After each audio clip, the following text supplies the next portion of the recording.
Aleluia.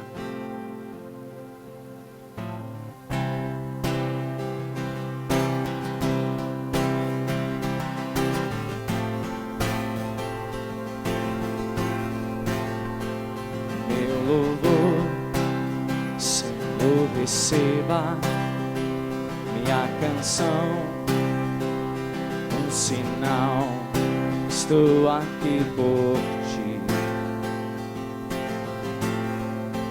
diante de ti. Que o teu sopro do céu venha, tua vida em meu coração. Estou aqui por ti, diante de ti.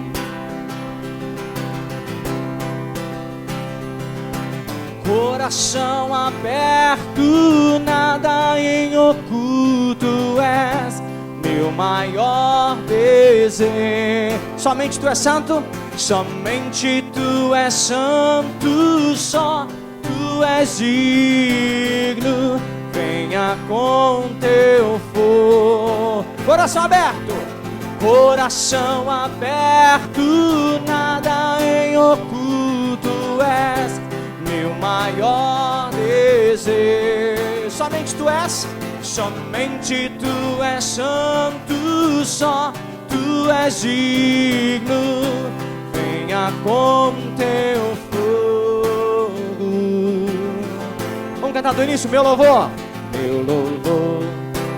Senhor, receba minha canção, um sinal, estou aqui por ti. Diga diante de ti,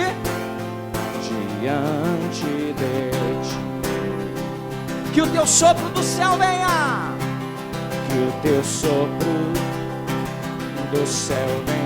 tua vida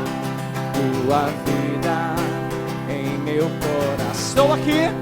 Estou aqui por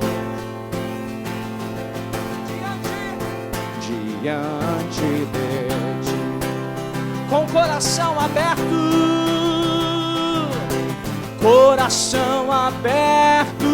nada em oculto, és meu maior desejo.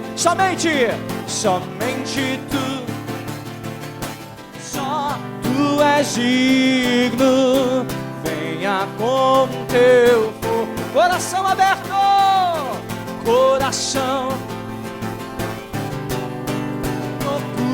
tu és meu maior desejo. Somente tu és santo, somente tu és digno.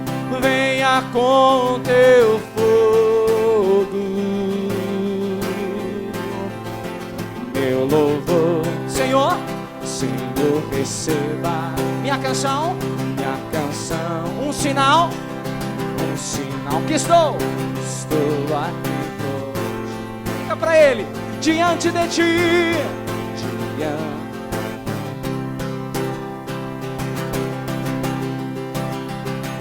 o teu sopro do céu, tua vida,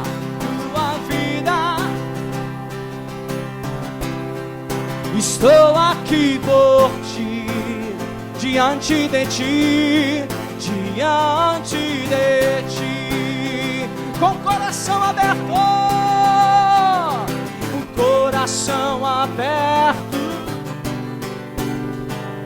tu és meu maior desejo. Somente tu és santo, só venha com teu fogo. Coração aberto, nada maior desejo. Somente tu és santo, só tu és digno. Venha com teu fogo, vem com teu fogo, vem com teu fogo. Quantos querem esse fogo? Quantos querem esse fogo ardendo o coração? Ardendo o coração. Receba meu louvor, receba meu louvor, ó Deus poderoso. Receba meu louvor, receba meu louvor, ó Deus poderoso. Receba, erga a sua voz e cante. Receba meu louvor, ó Deus poderoso. Receba meu louvor, receba meu louvor, ó Deus poderoso. Receba meu louvor.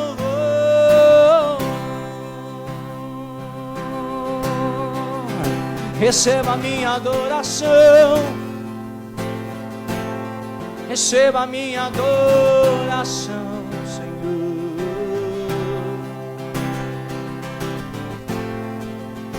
Jesus, com o coração aberto e nada em oculto, és meu maior desejo. Somente tu és. Somente tu és santo só.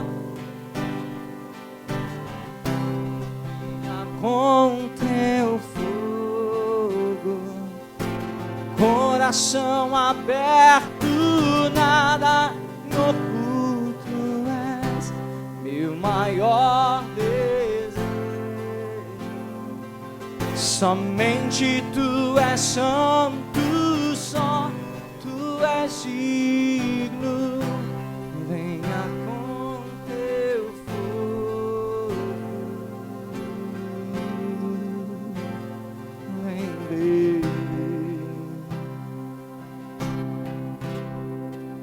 Santo Espírito,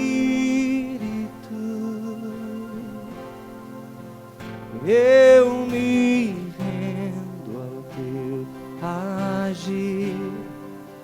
Meu anseio é permanecer em teu amor, em tua presença, Senhor, em tua presença, em tua presença. Em tua presença, Santo Espírito, diga eu me rendo, eu me rendo ao teu agir. Meu anseio é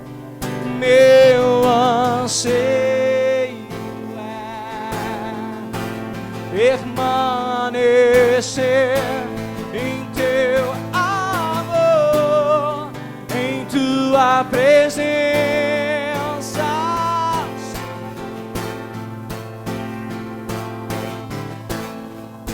É o que nós queremos, em tua presença,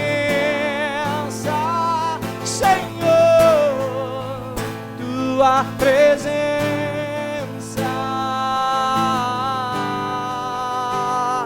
Senhor, é o que nós queremos, estar neste lugar, permanecer e te adorar e te conhecer.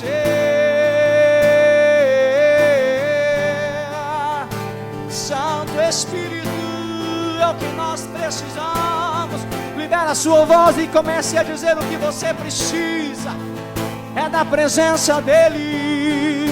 Santo Espírito, eu me rendo ao teu agir. O meu anseio é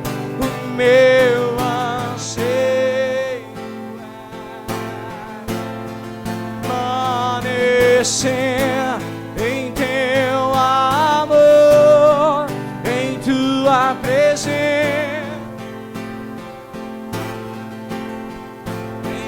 tua presença, em tua presença, Senhor, em tua presença.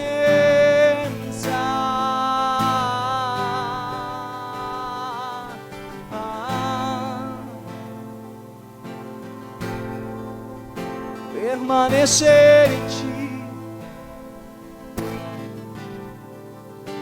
permanecer em ti, permanecer, permanecer.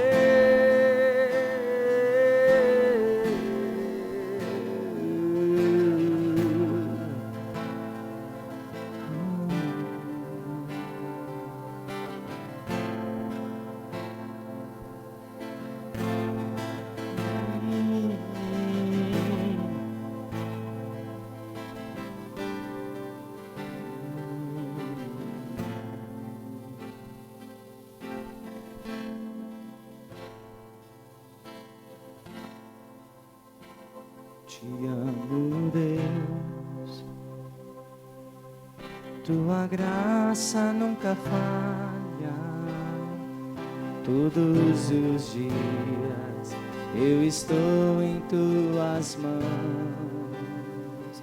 Desde quando me levanto até eu me deitar, eu cantarei. Te amo, Deus, te amo, Deus, tua graça.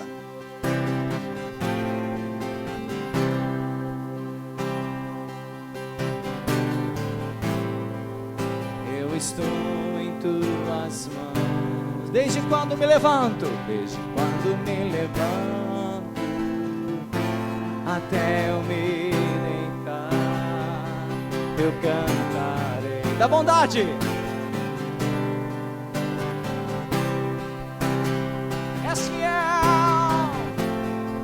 Fiel em todo tempo.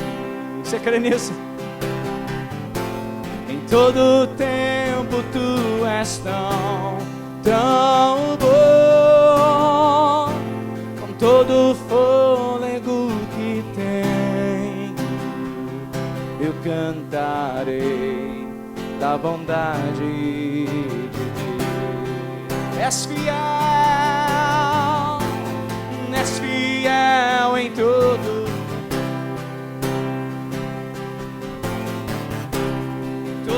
tempo tu és tão bom.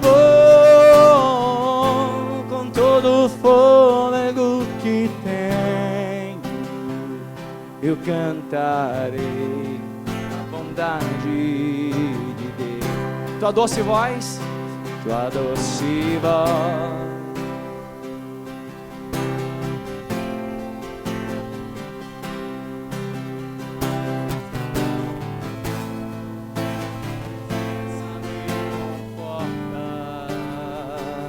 sei que és meu Pai, que amigo és, eu vivo na bondade de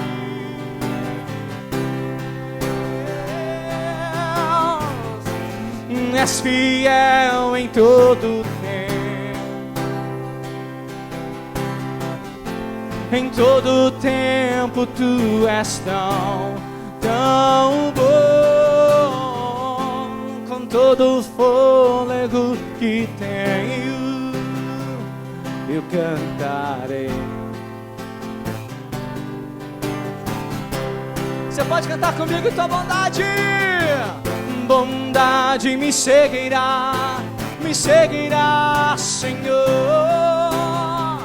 Bondade me seguirá.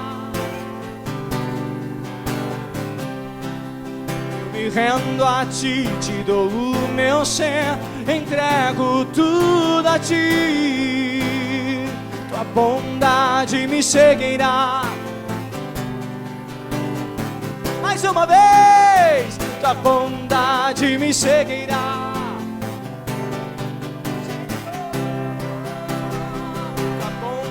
bondade me seguirá, Senhor. Eu me rendo a Ti, Te dou o meu ser, entrego tudo a Ti. Tua bondade me seguirá, Senhor.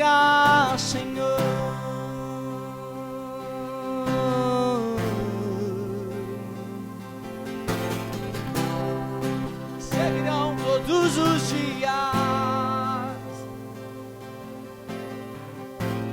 És fiel em todo tempo.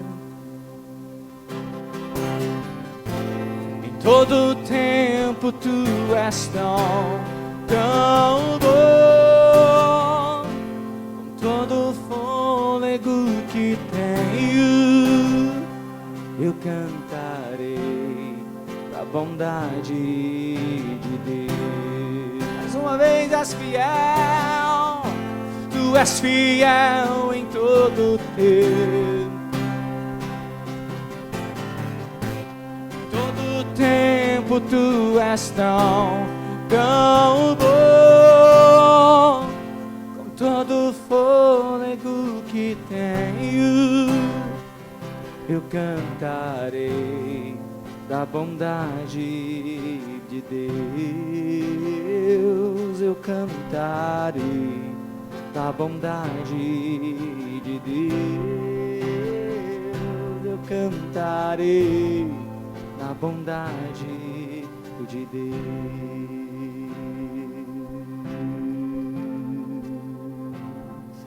Ele é tão bom, Ele é tão bom, Ele é tão bom. Tudo que Deus faz é bom. Tudo que Deus faz é bom. Tudo que Deus faz é bom. Tudo que Deus faz é bom. Ele faz com que tudo trabalhe por mim. Ele faz que todas as coisas cooperem para mim. Ele faz que tudo coopere para o meu bem. Ele faz que todas as coisas cooperem para o meu crescimento. Ele faz, pois tudo que Deus faz é bom. Tudo que Deus faz é bom. Tudo que Deus faz é bom.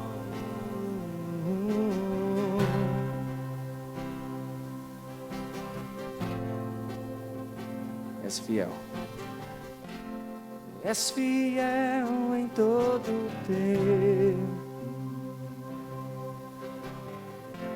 Em todo tempo Tu és tão bom.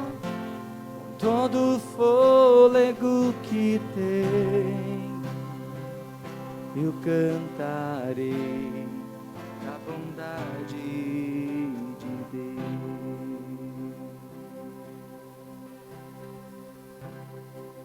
Quantos podem testificar nessa noite que Deus é bom? Quantos podem dizer, o Senhor é bom, Ele é maravilhoso? Levante as suas mãos ao Senhor aí no seu lugar agora. Libera a sua voz aí no seu lugar agora, em forma de canção, em forma de palavras. Libere a sua voz e diga, Senhor, Tu és maravilhoso, o Senhor é bom na minha vida. Aleluia, eu não posso retribuir a bondade do Senhor. O que daremos ao Senhor por todos os benefícios que temos recebido de Ti, Senhor.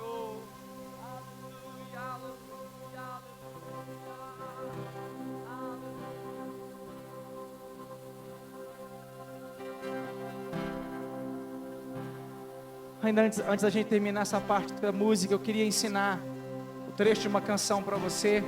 Talvez você conheça, mas hoje é noite de ceia, é noite de nós trazermos à memória o sacrifício de Cristo na cruz. E a música diz o seguinte: ao que venceu a morte, ao Criador da vida,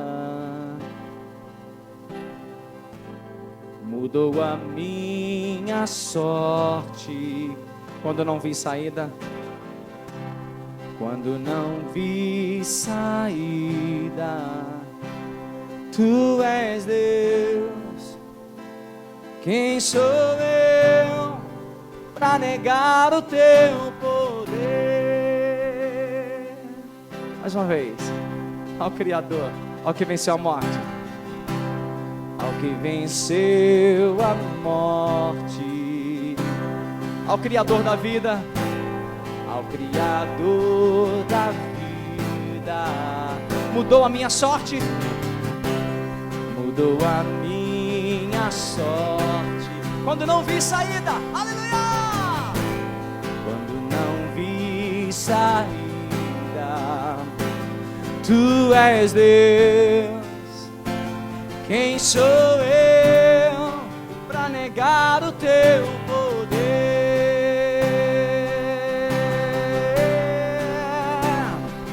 A Ele que me enxergou, a Ele que me resgatou, toda honra, toda glória.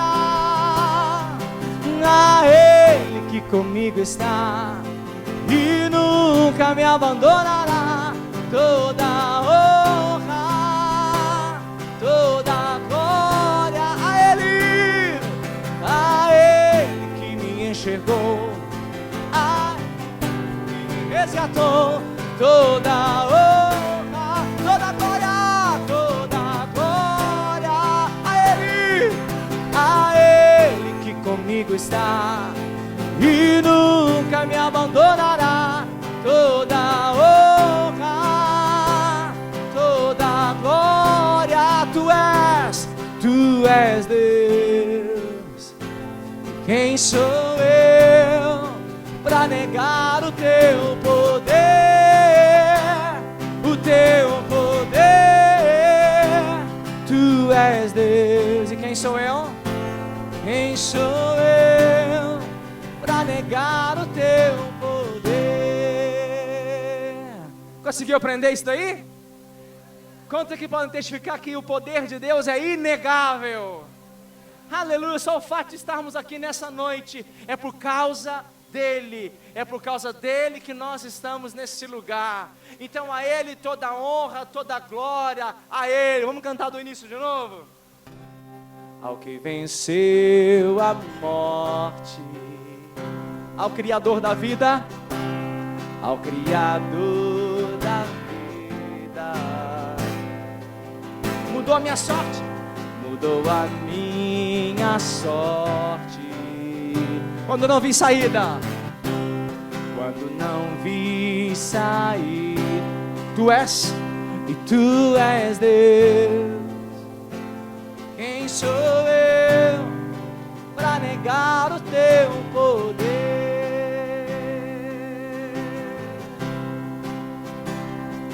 A Ele que me enxergou, a Ele toda.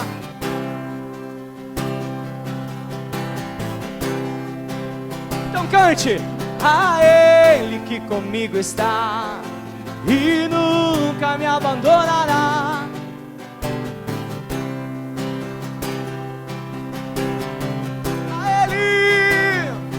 A Ele que me enxergou, a Ele que me resgatou, toda glória, só Ele. A Ele que comigo está e nunca me abandonará, toda. Tu és Deus, Tu és Deus. Quem sou eu para negar o Teu poder? O Teu poder. Tu és Deus. Quem sou eu para negar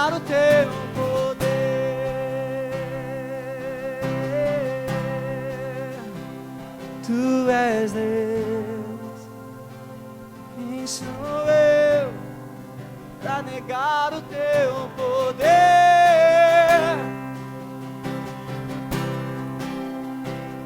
Tu és Deus. Quem sou eu para negar o teu poder?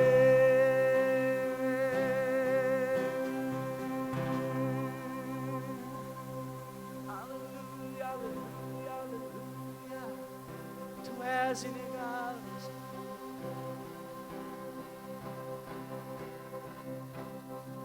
Tu és, tu és, tu és, tu és, tu és. Te adoramos, te adoramos, te adoramos, te adoramos. Hoje é noite de ceia. E antes da gente receber a ministração, nós vamos participar da ceia nesse momento. E a gente costuma trazer uma breve reflexão a respeito da ceia do Senhor. Porque nós sabemos que a ceia, ela é, na verdade, um mandamento do Senhor para nós. Nós entendemos que quando Jesus disse lá, naquele momento que ele estava dizendo, olha, façam isso todas as vezes em minha memória, nessa frase de Jesus, nessa citação de Jesus, estava implícita então uma periodicidade. O que é isso, Deigma? De tempos em tempos, ou a Bíblia não diz de quanto tempo em tempo, se era de um mês em mês, se é uma vez por semana, se é uma vez a cada 6 meses, mas ele disse, todas as vezes que vocês fizerem isso, façam isso em minha memória. Então nós entendemos que Jesus deixou esse modelo para nós, para que nós então celebremos, acho que é isso mesmo. Tragamos a memória, uau, travou agora. Não é trazemos, é tragamos mesmo. Tragamos a memória, porque é uma ação, né? Contínua. Vamos trazer a memória, é isso mesmo, gente. Vamos trazer a memória, vamos simplificar. Mas trazer a memória, nos lembrarmos daquilo que ele fez na cruz do Calvário. Então o apóstolo Paulo em Coríntios, ele escreve uma carta, e nessa carta para a igreja de Coríntios, ele traz instruções a respeito da ceia do Senhor.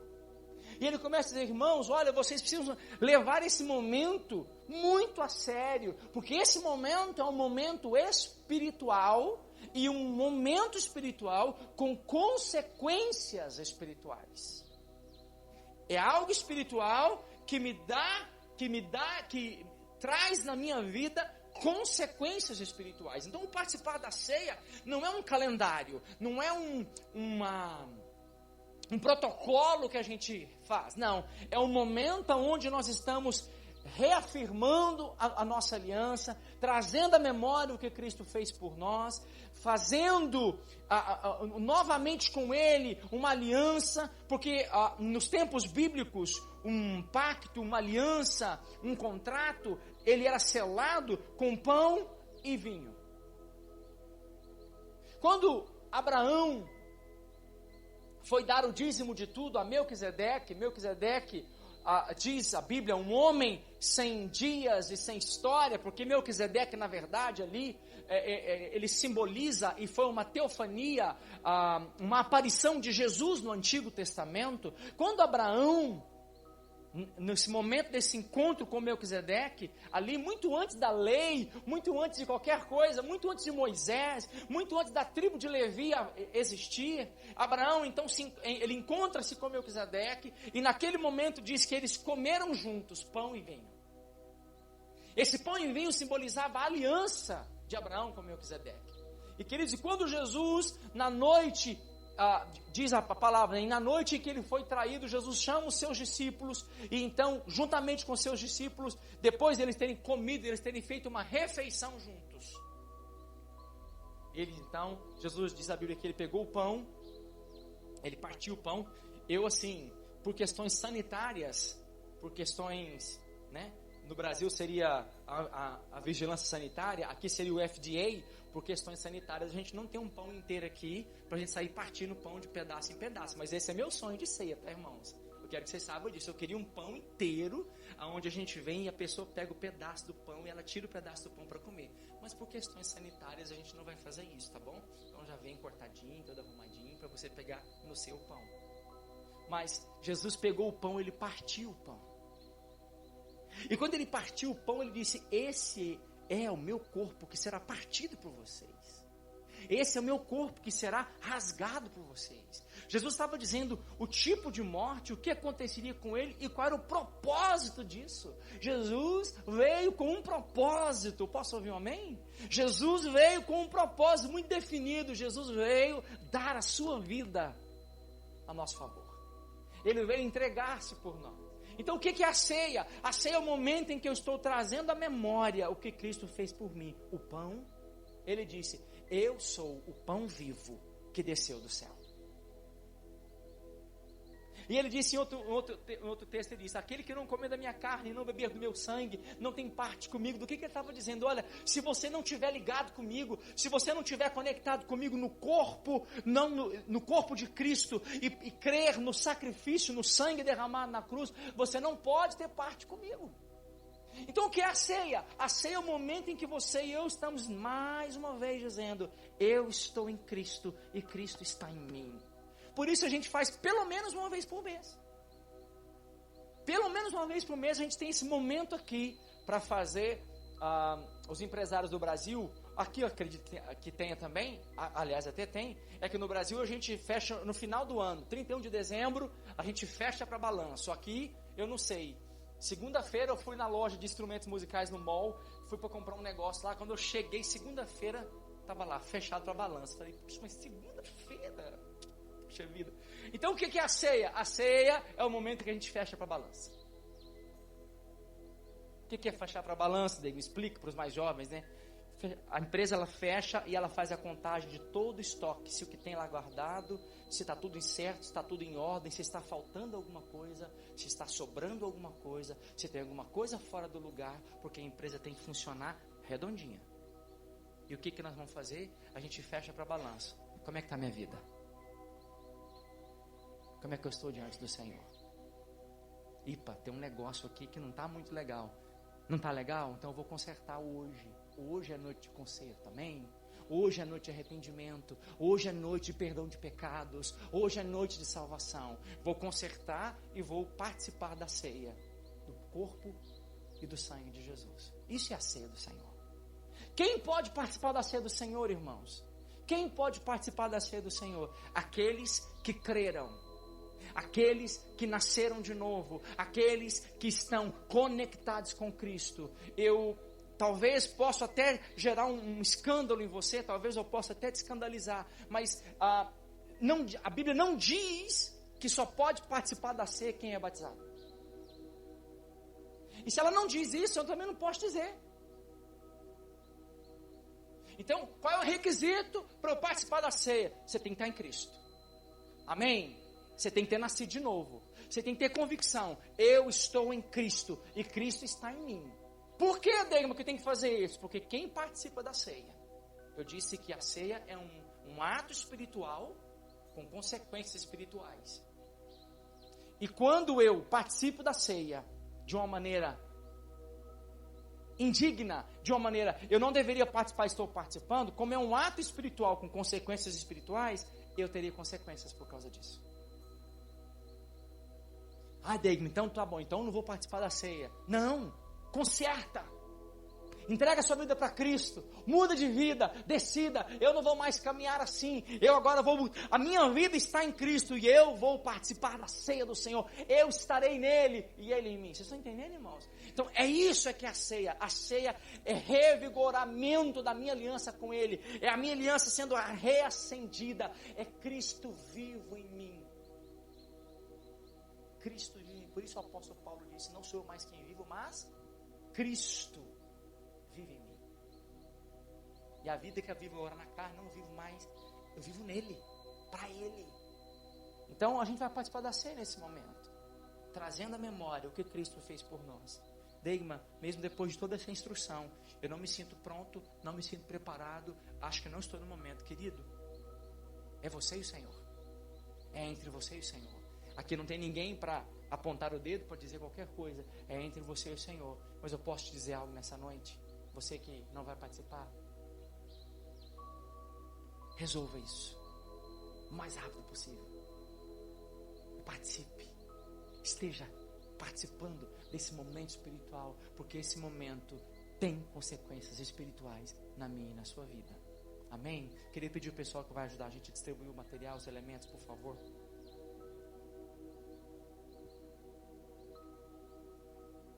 Enquanto os irmãos vão distribuir os elementos, você que vai participar da ceia, você vai receber aí o pão, o suco de uva. Outra instrução, só um minutinho, gente, que eu quero explicar para vocês, que acho que é importante, né? Jesus fez ceia com vinho. Não sei se estou te escandalizando também, mas era vinho. Por que nós não fazemos com vinho? Porque a gente entende que hoje o vinho pode ser motivo de tropeço para muitas pessoas. Então, a gente sabe, por exemplo, de pessoas que já tiveram uma história com alcoolismo, pessoas que já tiveram um problema com embriaguez, pessoas que já tiveram um problema com bebida. Eu nunca bebi, então eu não sei o que é isso. Mas quem tem um problema com bebida, quem tem dificuldade com isso, quem abandonou, deixou, mas um cálice de vinho pode ser um gatilho para aquela pessoa falar assim, nossa, mas olha. Então, irmãos, por que nós não fazemos com vinho? Isso aqui é suco de uva. Por que nós não fazemos? Porque a gente não quer que em nenhum momento a pessoa se sinta tentada a nada. Então, por isso que é suco de uva. Mas a ceia de Jesus foi feita com vinho. Então, esses dias eu ouvi uma história aí, irmãos. Cuidado, não sou eu que vou pregar, tá, gente? Mas eu preciso só instruir vocês aqui. Cuidado com o que vocês ouvem na internet. Cuidado. Eu escutei uma pessoa falando aí num podcast, falando, não, mas não era vinho, porque Jesus jamais beberia vinho, porque naquela época o vinho não embriagava. Conversa, irmãos, era vinho. Era vinho. A questão é que Jesus bebeu vinho, participou da ceia, mas ele não ficou embriagado. Por isso que nós não usamos aqui, porque a gente não quer ser motivo de tropeço para ninguém. Usamos o suco de uva e usamos o pão. Amém? Então, enquanto você recebe seus elementos, você que vai participar da ceia do Senhor, receba os elementos para que a gente possa juntos, então, comer juntos. Pode liberar, irmãos. Aleluia.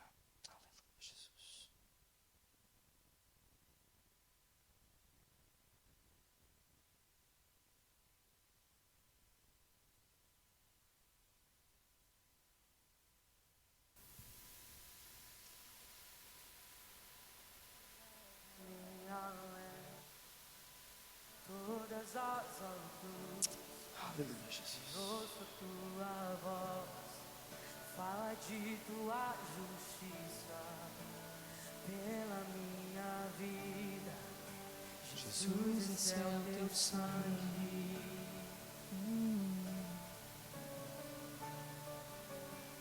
Tua cruz mostra tua graça, fala do amor do Pai, que prepara para nós um caminho para Ele, onde eu posso me achegar Somente pelo sangue.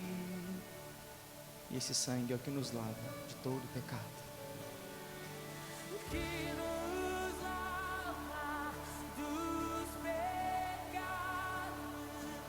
e nos traz restauração. Nada além do sangue.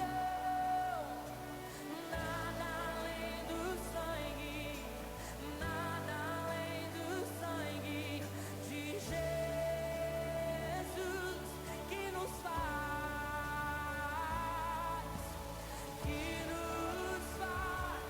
brancos como a neve, aceitos como. Diga nada além do sangue, nada além do sangue de Jesus. Alguém não recebeu? Se não recebeu, faça o sinal com a sua mão para que você possa ser servido. Leva-me além Você pode ficar de pé no seu lugar? todas as alturas. Enquanto essa canção é ministrada, Jesus disse: esse é meu corpo, que é partido, que será moído por vocês. Isaías fala que por causa das feridas dele nós fomos sarados. Pedro escreve a carta dizendo: por causa das feridas dele nós fomos sarados. O corpo de Jesus foi partido e foi moído, pagando o preço por nós. Pegue seu pão agora, com essa consciência, dizendo que, reconhecendo o que Cristo fez por você. Coma agora seu pão, em nome de Jesus.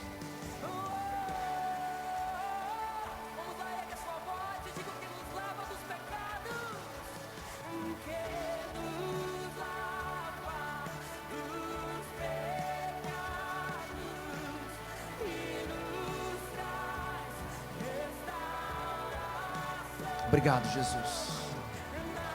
Obrigado, Senhor, pelo teu corpo. Obrigado, Jesus, pela sua entrega, pelo teu sacrifício. Obrigado, Jesus. Obrigado, Senhor. Depois ele pegou o cálice e disse: esse é o meu sangue, o sangue da nova aliança, o sangue do novo pacto, do novo contrato. Eu tenho uma aliança com vocês. Jesus estava dizendo: eu tenho uma aliança com vocês, e a minha aliança é uma aliança de sangue. O sangue derramado nos purifica de todo pecado. O sangue derramado nos faz mais brancos do que a neve. O sangue derramado nos faz limpos, nos faz justificados diante de Deus. Sem derramamento de sangue não há remissão de pecados, diz a palavra. Jesus derramou o sangue dele por nós, para que nós fôssemos redimidos dos nossos pecados. Você crê nisso? Pegue agora seu cálice e beba em nome de Jesus.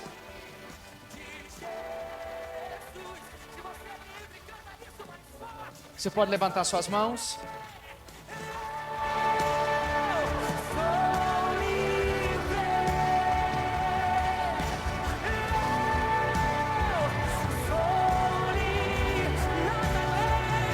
Nós somos livres por causa dele.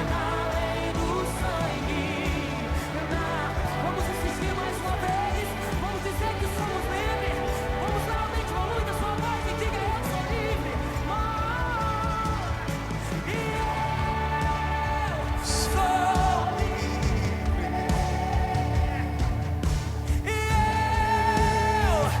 sou livre. Nada além.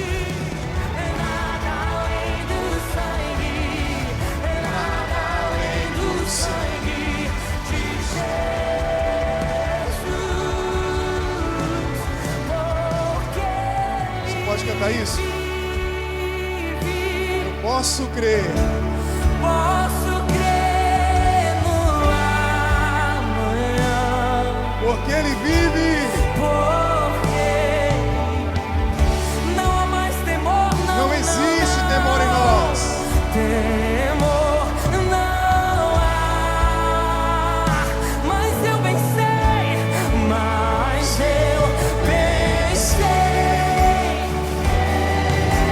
que a minha vida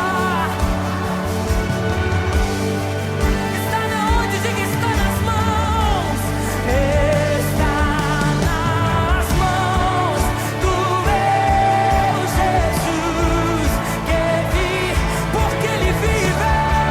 Diga: porque Ele vive. Você pode cantar mais uma vez? Porque Ele vive, eu posso crer, eu posso crer. Porque não há mais temor, não, temor não há. Mas eu pensei,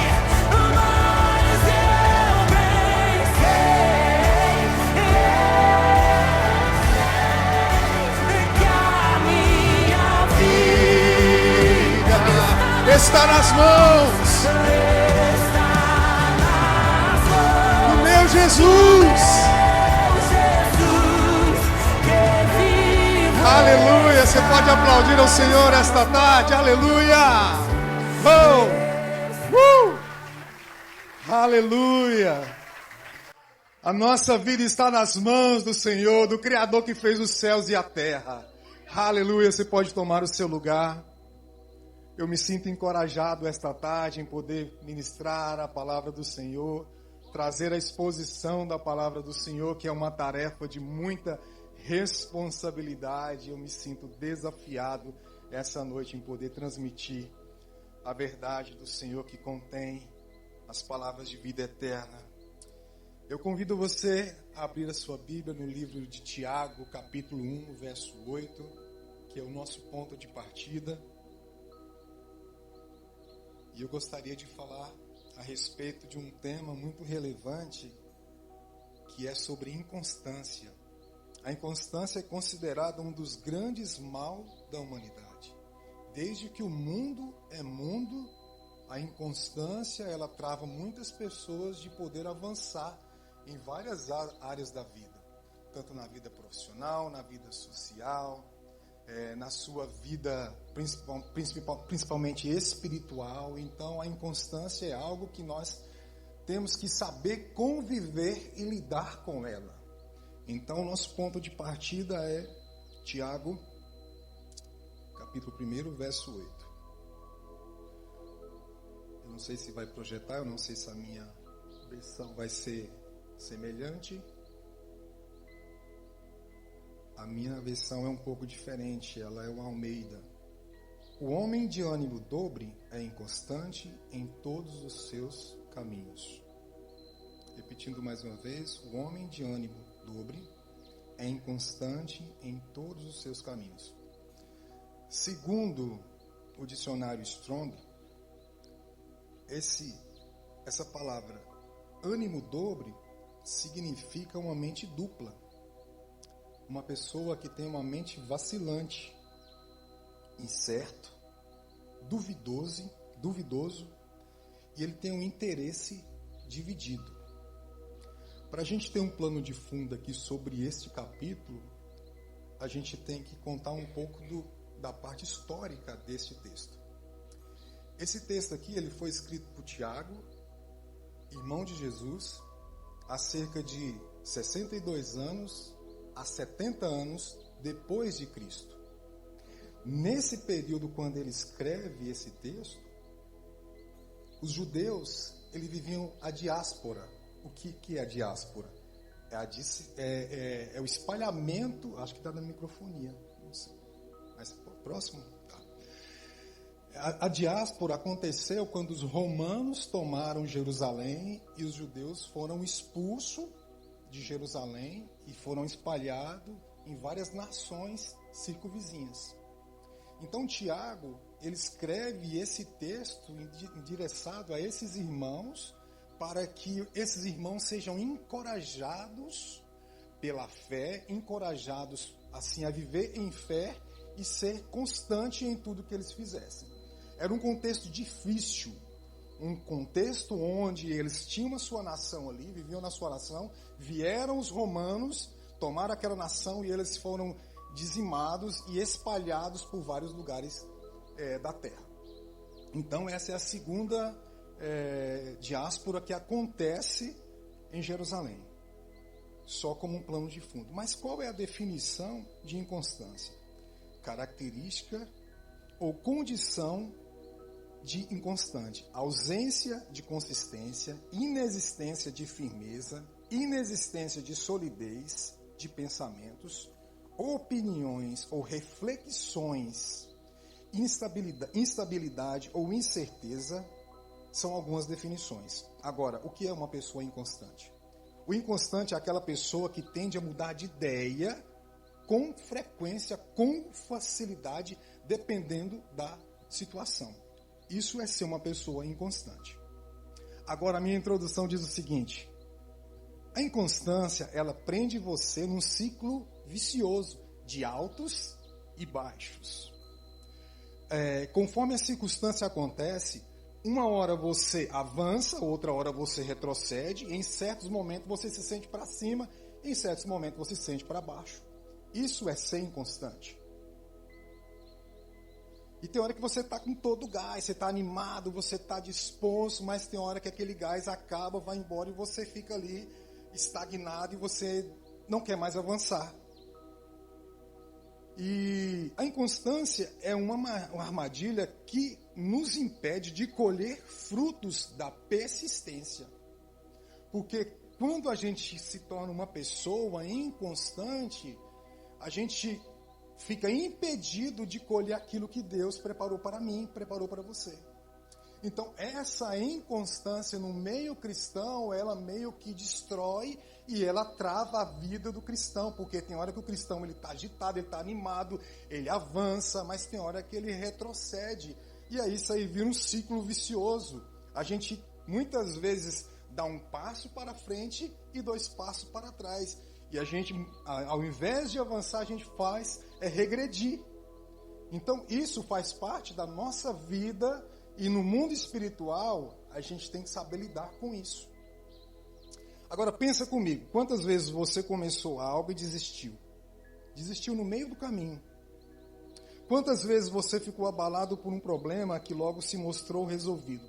Quantas vezes você deixou para trás por conta de um desânimo passageiro? Quantas vezes você deixou que uma notícia, uma fofoca, sem sentido, afastasse você da constância e o seu estado de espírito ficou abalado por vários dias? Isso acontece conosco. Isso acontece comigo. O inconstante, ele não tem firmeza, ou perseverança, ou segurança. Isso faz com que as suas opiniões não sejam confiáveis. Como não podemos prever o futuro, não podemos confiar nas decisões de um inconstante. Agora, pensa comigo. Se um inconstante, uma pessoa inconstante, ela te promete alguma coisa no dia de sol, será que ela vai cumprir aquilo que ela prometeu no dia de chuva? Dificilmente não. Porque ninguém pode prever as suas decisões, ninguém pode prever se ela vai cumprir com a palavra dela. Porque naquele dia estava sol, mas hoje está chovendo. Então, o inconstante é assim, ninguém pode prever as suas decisões, as suas ações. Amém? Você conhece pessoas assim? Eu conheço pessoas assim, né? Misericórdia, né? Então, Efésios, você pode projetar para mim Efésios 4, diz o seguinte: o propósito é que não sejamos mais como crianças, levados de um lado para o outro, pelas ondas, nem jogado para cá ou para lá por vento de doutrina e pela astúcia e esperteza de homens que induzem ao erro. Irmãos, Paulo é bem claro aqui. Ele fala para a igreja, ele fala para nós que nós não podemos ter esse comportamento de criança, criança vai para lá, criança vai para cá, criança é levada, é como a onda do mar que vai e que volta. Ele é bem claro nessa palavra aqui, gente, que a gente não pode ter esse tipo de comportamento como criança, que a gente temos que ser firmes em nossas decisões, firmes em nossas respostas, firmes em nossas ações. Então, uma instrução bem clara. A igreja do Senhor não pode ter o comportamento de criança, mas como pessoas maduras em Cristo. Amém? Agora responda para mim, ou para você mesmo. E com sinceridade, você já deixou de cumprir algo porque desanimou no caminho? Para você mesmo. Você já desanimou de ler a Bíblia, sendo que você fez um propósito de ler a Bíblia, aí quando você já chegou em Êxodo, você travou, você parou, e tipo assim, isso é muito cansativo, isso aí é muito agoniante, é muita coisa para ler. Você já passou por isso? Talvez todos os cristãos passam por isso, né? Agora, você já começou um curso que você julgou importante quando, antes de acabar o mês de curso, você já desistiu porque achou chato demais, pensou que não valia a pena, e aí você desistiu do curso. Você já Prometeu para você mesmo ir para academia, aquele voto no começo do ano que você, tipo assim, fala, esse ano agora eu vou virar a pessoa da academia que vai todos os dias, que você é o bodybuilder da academia, né? Você já fez esse tipo de promessa? Essa promessa acontece muito no começo do ano, que a gente, esse ano agora, 2025, você vai ver.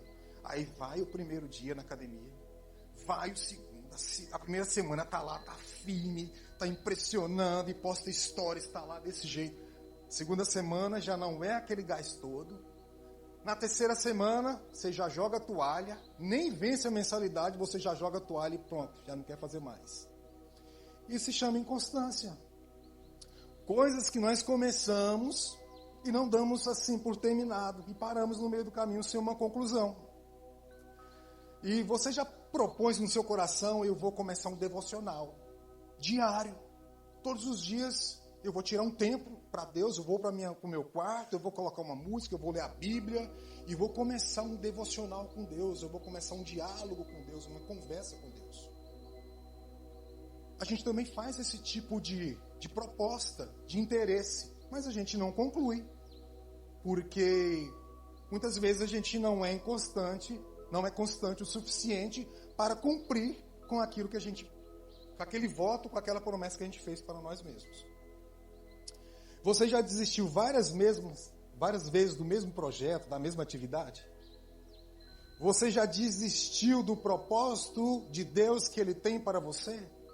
É uma pergunta que nós temos que fazer para nós mesmos, porque Deus espera muito mais de nós. Não apenas conhecer Ele, vir aqui na igreja e passar o dia, a semana. A gente vem para a igreja aqui, é como se fosse a gente batesse um cartão na empresa e está tudo certo. Semana que vem a gente volta no domingo e está tudo certo. E no meio da semana a gente não tem essas experiências com Deus, essa constância com Deus. É um tipo de coisa que cada cristão deve fazer uma análise de si mesmo, para ver onde precisa avançar, precisa melhorar. Esse é o tipo de coisas que nós temos que sentar, calcular e ver se estamos fazendo, tendo comportamento adequado diante de Deus. Agora, a inconstância, ela afeta a nossa vida pessoal, profissional, social, emocional e principalmente a nossa vida espiritual. É onde nós temos que ter muito cuidado, porque todas essas ações aqui, essas áreas da nossa vida espiritual, social, emocional, a nossa vida espiritual tem que ser um reflexo dessas situações aqui, dessa parte. Interessante que McManus, ele fala uma frase interessante que diz que a verdadeira tragédia, ela não é morrer, mas é deixar de viver a vida que Deus planejou para mim. A inconstância, ela mata aquilo que Deus planejou para mim. Porque eu estagnei, eu parei, eu não avancei, e essa ação que eu não tive, ela vai matar o propósito de Deus na minha vida. Então nós temos que muitas vezes ter essa intenção em nosso coração em ser uma pessoa constante o tempo todo. Porque existe algo maior, existe um propósito de Deus que Ele quer cumprir na minha vida. Mas se eu não for uma pessoa constante, eu vou matar o propósito de Deus na minha vida. E a pior tragédia, segundo essa pessoa, não é morrer, mas é deixar de cumprir aquilo que Deus reservou, preparou para mim.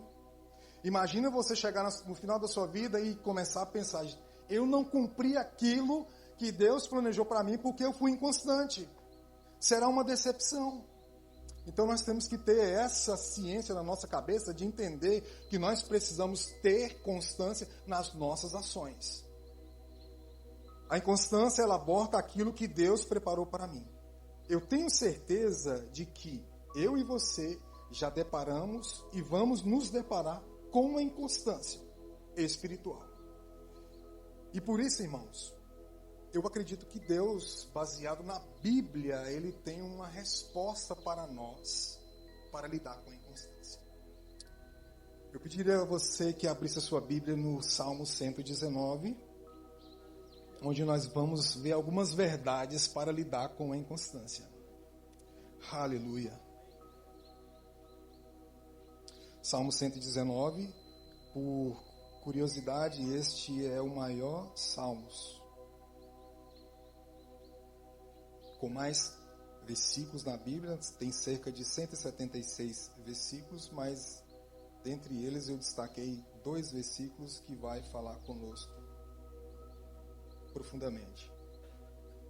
Salmo 119, versos 112 e 113.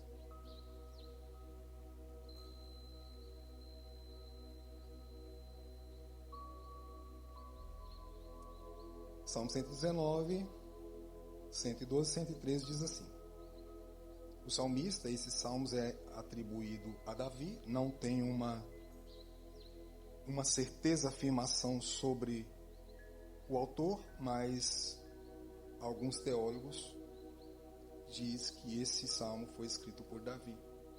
E se a gente ler ele por inteiro, a gente vai perceber que existe uma ligação muito forte com Davi. Que diz assim, 112: dispus o meu coração para cumprir os teus decretos até o fim. 113: odeio os que são inconstantes, mas amo a tua lei. Baseado nesse trecho, irmãos, nós podemos encontrar algumas verdades. Verdades estas que nos dará um senso de mudança de mente, ou pensamento, ou uma metanoia. O que é metanoia?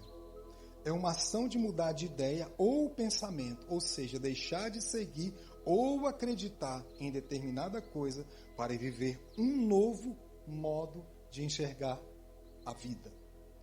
Então, esse texto, ele nos dá um senso de orientação para que a gente possa lidar com a inconstância.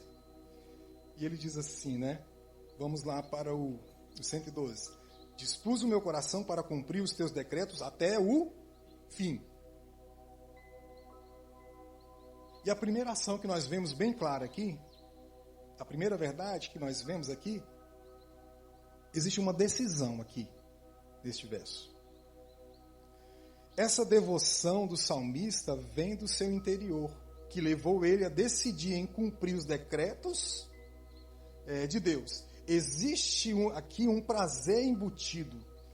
Prazer esse em cumprir aquilo que Deus diz em sua palavra. Prazer em meditar na lei do Senhor, como descrito em Salmo capítulo 1, verso 2. Que diz assim também: antes tenho o seu prazer na lei do Senhor, e na lei eu medito de dia e de noite. Agora aqui, se você prestar atenção, o texto revela que o salmista dispôs o seu coração. Esse verbo dispor aqui, no contexto, indica uma decisão. Ele começa dizendo que ele dispôs o seu coração. E nesse contexto aqui, disposição é uma decisão. Ele teve a decisão de cumprir os decretos até o fim. Então, a primeira coisa que eu entendo aqui, que para lidar com uma inconstância, é que é o que? Uma decisão. Para lidar com a minha inconstância, eu preciso decidir. Eu preciso tomar uma decisão. Eu não posso ficar inerte em meio ao que está acontecendo. Eu preciso decidir. Amém? É muito simples. A gente precisa assumir este lugar de decisão, de postura de cristão que foi chamado, que foi remido, que foi comprado, e se posicionar e decidir. A gente muitas vezes não para e não pensa que diante das situações nós temos que decidir. Então o salmista, ele nos ensina a decidir para cumprir os decretos do Senhor, a lei do Senhor até o fim. Então isso requer uma disposição de decisão. Então ele nos ensina que diante de tudo isso a gente precisa decidir. Agora, para transformar a minha inconstância requer uma decisão.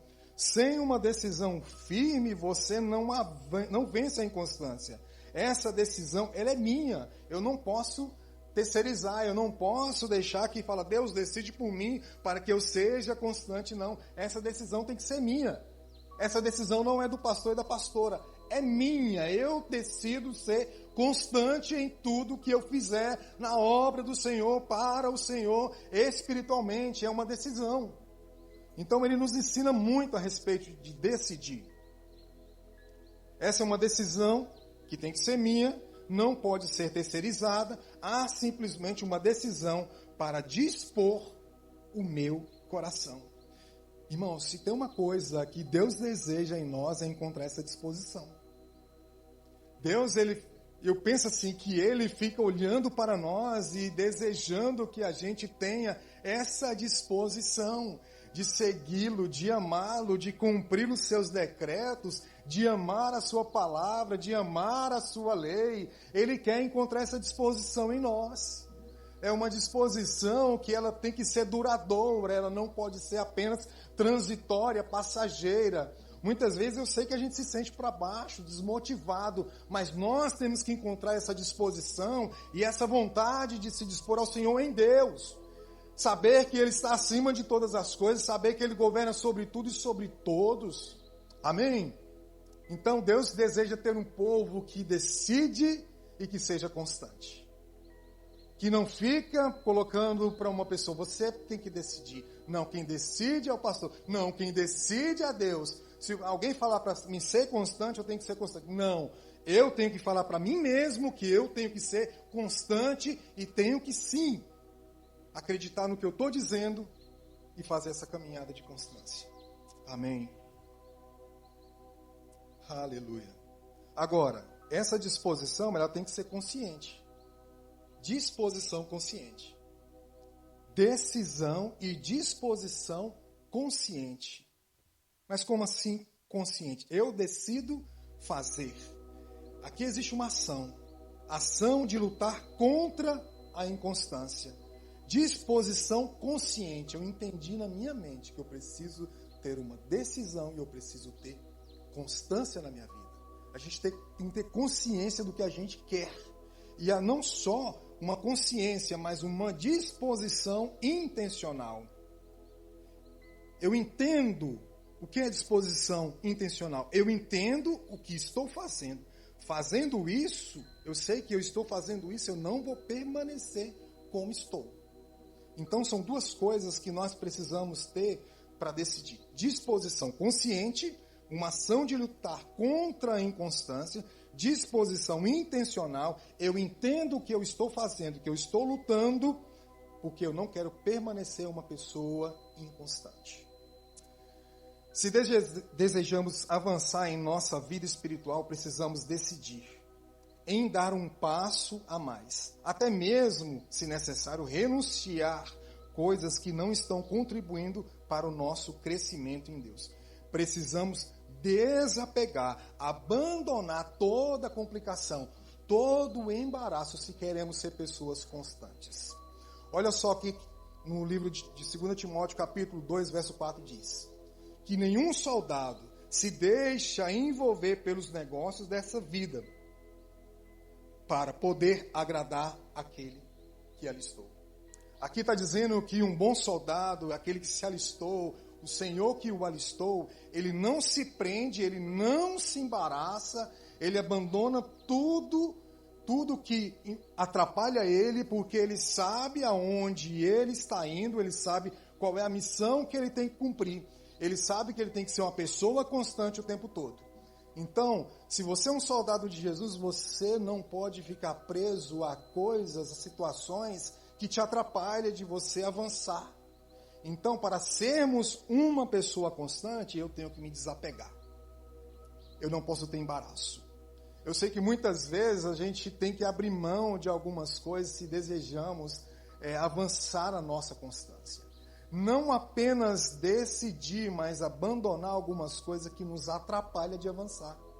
Isso muitas vezes tem um preço. Muitas vezes a gente tem que largar até uma amizade que nos atrapalha.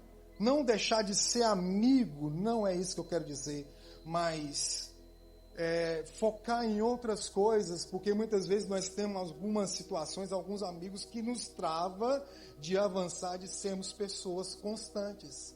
Então a gente tem que nos desembaraçar de situações, se nós somos uma pessoa que tem uma meta, se somos uma pessoa que tem um projeto de Deus, se somos uma pessoa que almejamos ser constante. E a segunda verdade que eu quero compartilhar com vocês, depois de eu decidir ser constante, seria consistência. A consistência, ela tem que fazer parte da nossa vida, não apenas decidir. A decisão nossa em ser constantes, ela é importante. Mas ser uma pessoa consistente no que faz também é importante.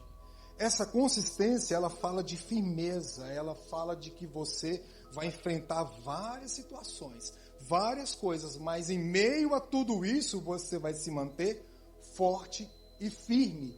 Isso é ser consistente. Agora, nós temos que entender, para ser consistente, a gente tem que firmar os nossos pés, os nossos passos em Cristo Jesus.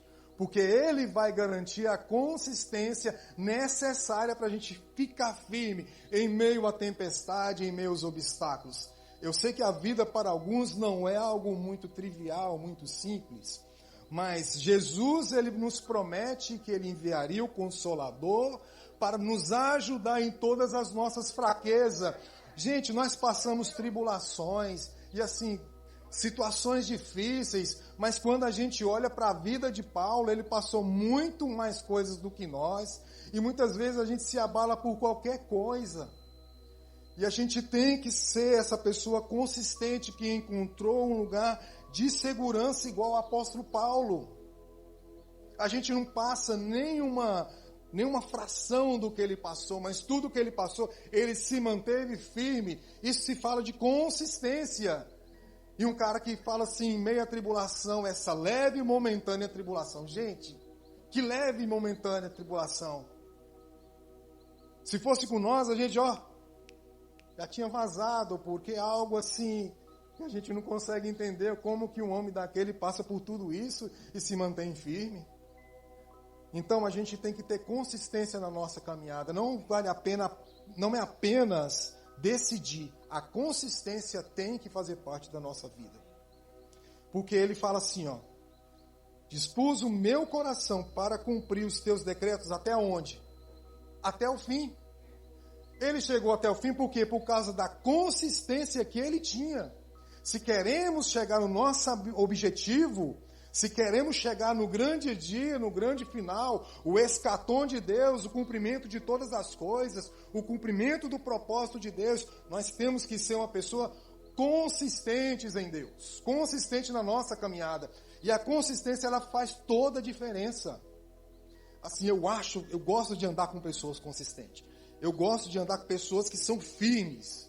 E assim, ela nos ensina muito, porque ela está passando um perrengue ali, mas ela está firme, e ela firmou o golpe, ela não desiste. Eu gosto de andar com pessoas assim.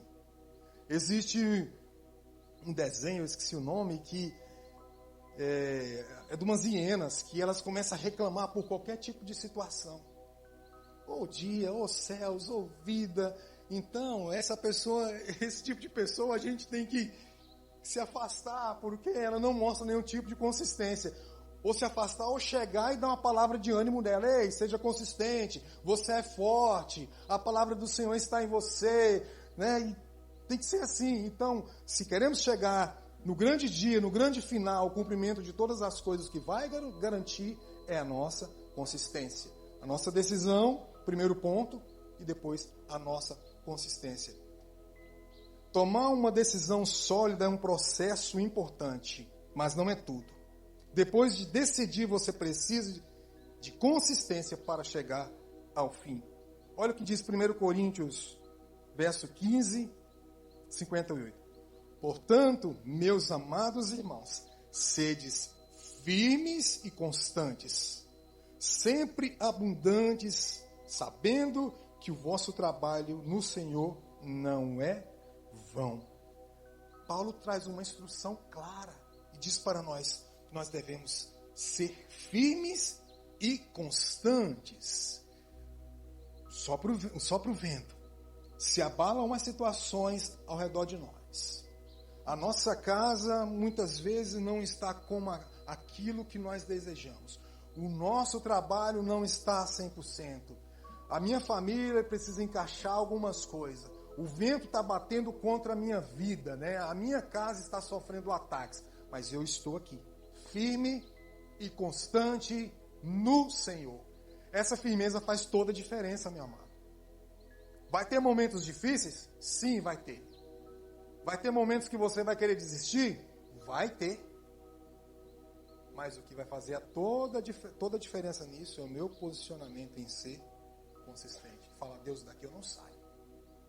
Daqui eu estou firmado em Ti. Esse tem que ser o nosso combustível, consistência. Amém?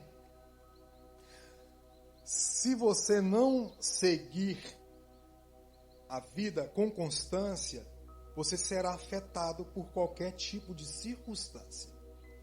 Como salmista, precisamos ter essa expressão em nosso coração. Qual era a expressão que ele tinha? Até o fim. Eu vou até o fim. Eu não vou parar pelo meio do caminho. Eu comecei, eu vou terminar a jornada. Que nós possamos ter um dia a mesma certeza de Paulo. Combati um bom combate. Acabei a carreira. Guardei a fé. Essa tem que ser a nossa retórica, a nossa vida. Regada de consistência todos os momentos. A terceira verdade que eu encontro aqui é o amor. Olha o que ele diz no verso 113. Odeio os que são inconstantes, mas eu amo a tua lei. Agora pensa comigo aqui. O que motivou o salmista a decidir ser constante e a ter consistência? O amor. O amor que o salmista tinha pela lei do Senhor. O amor que o salmista tinha para com o Senhor. Isso aqui foi o combustível necessário para ele se manter firme e até o fim. Então, uma coisa que nós devemos ter na nossa mente é o amor para com o Senhor. Porque se nós o amamos Ele, a gente vai ter o combustível necessário para poder chegar até o fim. Então, essas lições, elas são bem claras para nós. Existe aqui nesse verso um amor em movimento, que conduz o salmista a cumprir a lei do Senhor. Esse amor tem que ser o que nos move ao cumprimento da vontade de Deus. Agora eu pergunto para nós mesmos, será que nós estamos amando Ele o suficiente para decidir e para ser constante e para guardar os seus decretos, guardar os seus mandamentos? Essa é uma pergunta que nós temos que fazer para nós mesmos. Será que nós estamos amando o Senhor o suficiente? Será que a nossa vida não precisa de um gás a mais, não precisa de um entendimento a mais para que o nosso amor não seja algo superficial? Se queremos ser achado pelo Senhor, se desejamos o Senhor, nós devemos o amá-lo. Esse amor, ele vai nos conduzir a um crescimento espiritual, exponencial. Quando nós amamos ao Senhor, entregamos a Ele a nossa vida, desejamos crescer na sua graça, no seu conhecimento, nós devemos amá-lo.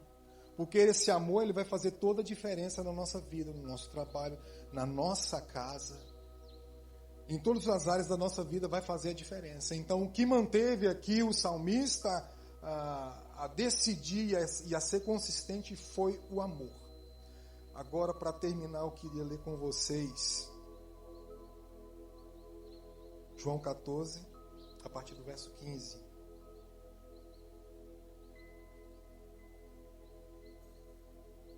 pode projetar. Diz assim: se me amais, guardai os meus mandamentos. E eu rogarei ao Pai, e Ele vos dará outro Consolador, para que fiquem convosco para sempre. O Espírito da verdade, que o mundo não pode receber, porque não o vê, nem o conhece. Mas vós o conheceis, porque habita convosco e estará em vós. Não vos deixarei órfão, voltarei para vós. Ainda um pouco o mundo não me verás mais, mas vós me vereis, porque eu vivo e vós vivereis. Naquele dia conhecereis que eu estou em meu Pai, e vós em mim, e eu em vós. Aquele que tem os meus mandamentos e os guarda, esse é o que me ama, e aquele que me ama será amado de meu Pai. E eu o amarei e me manifestarei a ele. A minha conclusão diz o seguinte: essa promessa ela está condicionada ao meu amor por Deus, em guardar os seus mandamentos.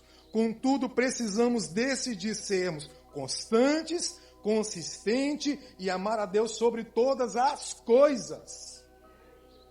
Deus deseja se manifestar em nós.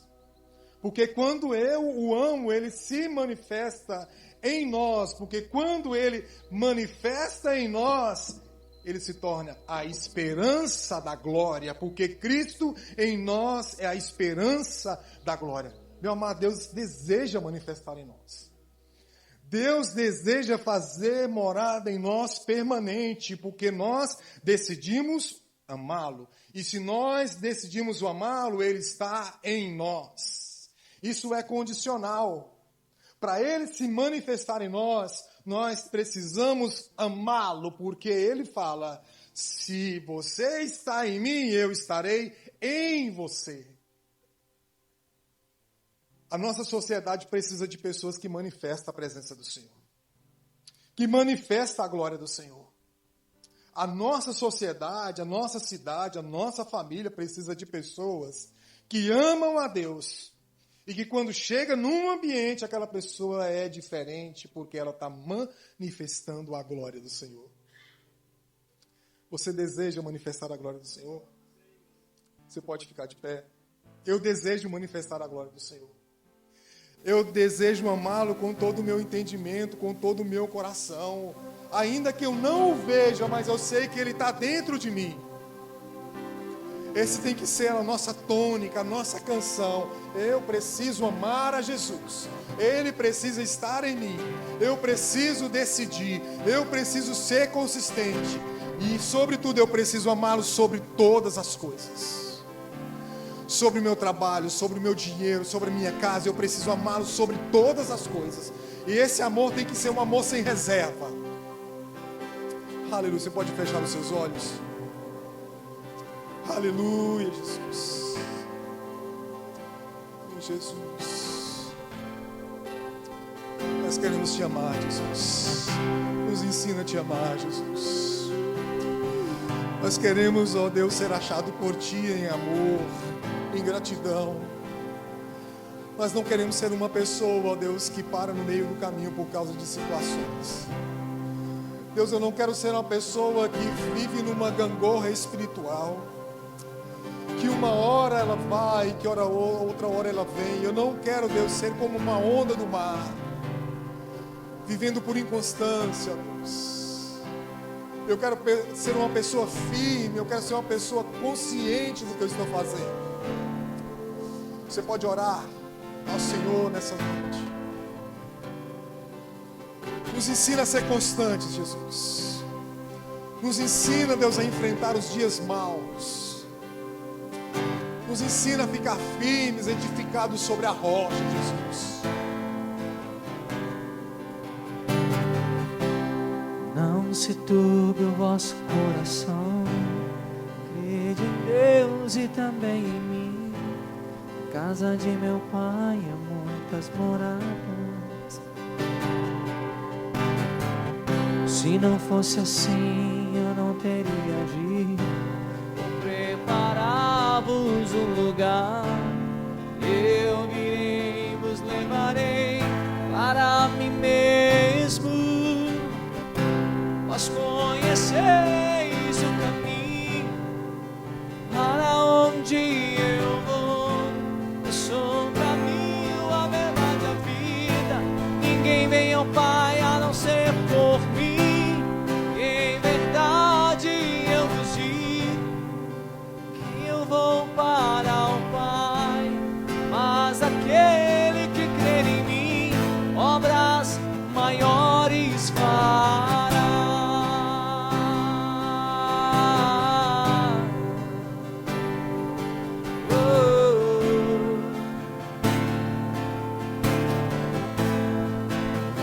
Se me amais, se me amais verdadeiramente, guardarei os meus mandamentos. Eu rogarei ao Pai e Ele vos dará um Consolador, o Espírito da verdade, que o mundo não pode receber, mas Ele habita em vós e estará em vós para sempre. Aquele que tem os meus mandamentos e os guarda, este é o que me ama. E se alguém me amar, será amado por meu Pai, e eu também o amarei e me manifestarei a Ele.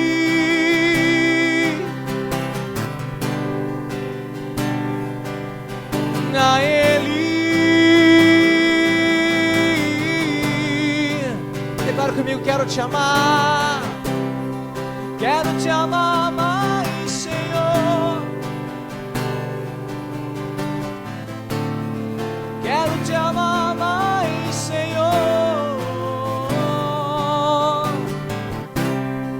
Quero te amar mais, Senhor. Quero te amar mais, Senhor. Quero te amar mais, Senhor. Quero te amar mais, Senhor.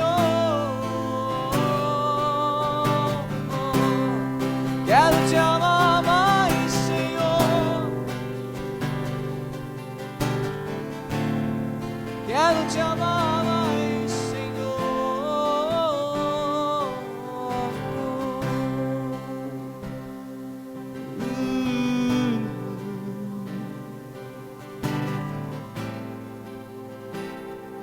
Senhor, nós recebemos essa palavra nessa noite, da firme decisão de sermos constantes,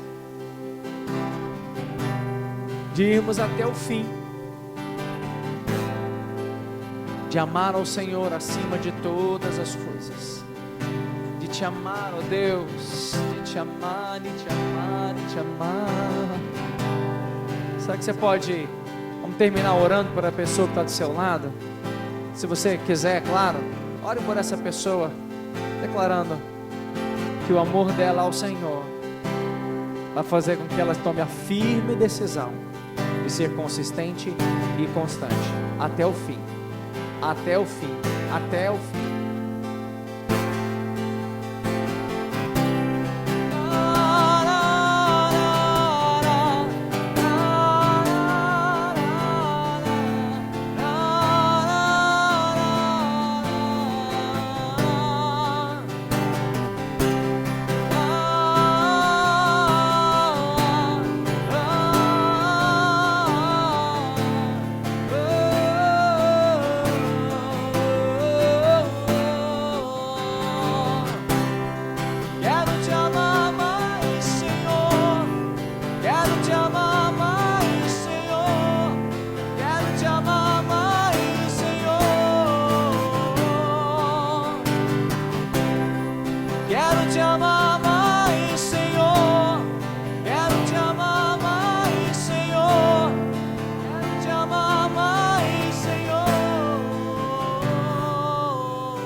nós queremos é te amar, Jesus, te amar, Senhor.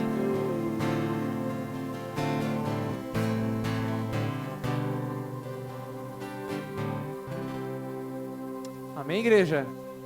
Quantos recebem essa palavra? A firme decisão de ser consistente até o fim, amando o Senhor. Amém? Não vai embora sem abraçar pelo menos 27 pessoas e 27, desejando a essa pessoa uma boa semana, profetizando sobre ela a graça e a paz do Senhor Jesus.